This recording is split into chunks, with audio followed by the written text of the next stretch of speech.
최근 세계 최대의 무역을 담당하는 수에즈 운하가 막혔습니다. 수에즈 운하는 아시아와 유럽을 통과하는 중요한 관문으로 세계에서 가장 중요시되는 장소이기도 합니다. 이런 수에즈 운하의 축구장 4개의 길이에 달하는 한 선박이 수에즈 운하에 끼이는 사고가 발생하여 세계 무역이 천문학적인 피해를 입고 있어 하루빨리 해결되어야 합니다. 문제의 컨테이너선은 에버그린이라는 이름을 갖고 있는데요. 이는 대만의 해운 업체가 운영하는 선박이지만 최근 해외에서 에버그린이 일본이 건조한 것이 드러나며 해외에서 이에 난리가 난 상황입니다. 수에즈 운하의 길막음의 대기 화물의 금액은 무려 13조 원으로 이를 우회하기는 손해가 커 막상 기다리는 상황으로 상황이 점점 악화되고 있는 상황입니다. 일본은 이러한 상황에 아무런 기사를 내놓고 있지 않고 이 상황이 조용히 넘어가길 바라고 있습니다. 초기 보도에 따르면 강풍과 모래폭풍에 사고가 난 것이다 라고 보도했지만 나비 청장은 기술적 또는 인간의 오류가 주 원인이었을 수 있다고 밝혔습니다. 전문가들은 에버그린을 건조한 일본의 조선소가 문제를 일으켰을 것이라고 추측하고 있습니다.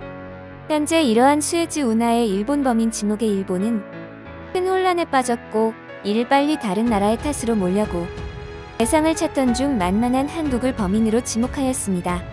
이 글의 내용을 요약하자면 이렇습니다. 최근 한국의 조선업계가 경쟁력을 잃어버려 일본에 한국의 기술자가 많이 와서 이러한 문제가 발생한 것입니다. 한국은 세계의 어떤 문제에도 항상 끼어있는 존재이며 결국 수에즈 운하를 막히게 만들었고 많은 피해를 끼쳤다. 이번 에버그린 호도 한국의 기술이 대부분으로 문제가 일어난 것은 주요 인력이 아니었던 일본과는 관계가 없습니다. 일본과 한국의 인력의 수합은 오래전부터 시행하고 있으며 해외 언론들은 이 사건이 일본의 탓이라는 잘못된 기사를 다시 검토해야 하며 사건의 진상을 밝혀야 한다.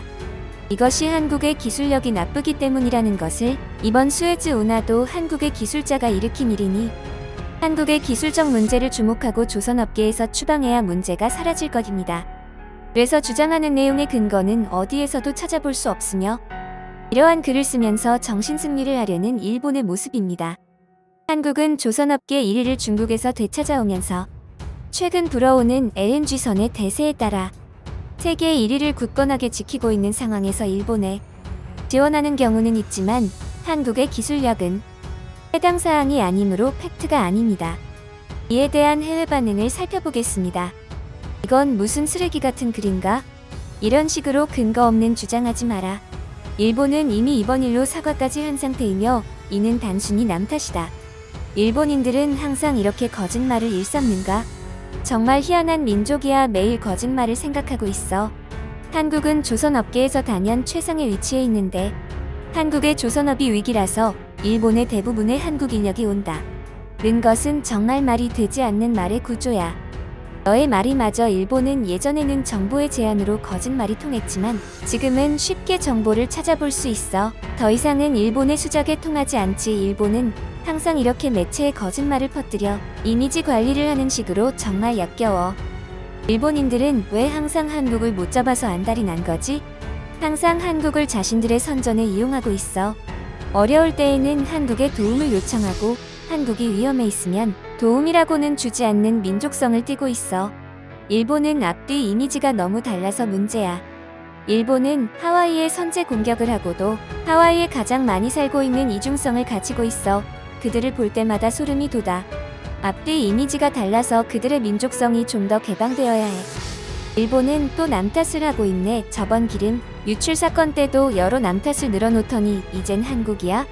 일본을 선진국이라고 말하는 일봉들은 애니 좀 그만 보고 현실을 좀 직시해라. 일본은 가장 간사한 민족이라고. 한국은 이런 일에 일본처럼 언론 플레이 따위나 하지 않잖아. 이 수에즈 운하를 막으면 영국과 프랑스, 독일, 이탈리아 해군의 아시아로의 움직임을 봉쇄할 수 있어. 잠시 중국의 움직임에 조심할 필요가 있다. 이건 일본과 중국이 짜고 친 것이 아닌가?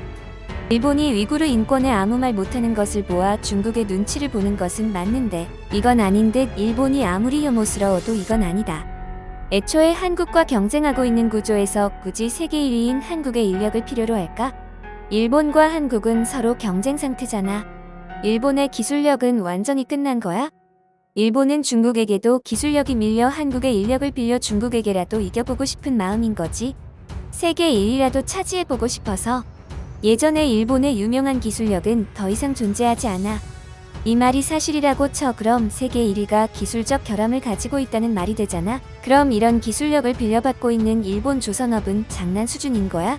일본인들은 일본 회사에서 만들어진 일본 선박을 그저 한국의 탓으로 씌우려고 하고 있어. 그들은 항상 사실을 부정하고 달콤한 거짓으로 연명하고 있는 거야. 하루빨리 사고의 원인이 밝혀져서 저런 루머 생성하는 더러운 것들이 사라졌으면 해. 일본인들이 이렇게까지 언론 플레이를 하려는 것 보니까 아무래도 일본의 잘못이 맞는 것 같아. 어떻게든 한국에게 잘못을 씌우려는 것처럼 보이니까 말이야. 지금까지 해외 반응을 살펴보았습니다. 끝까지 시청해주셔서 감사합니다.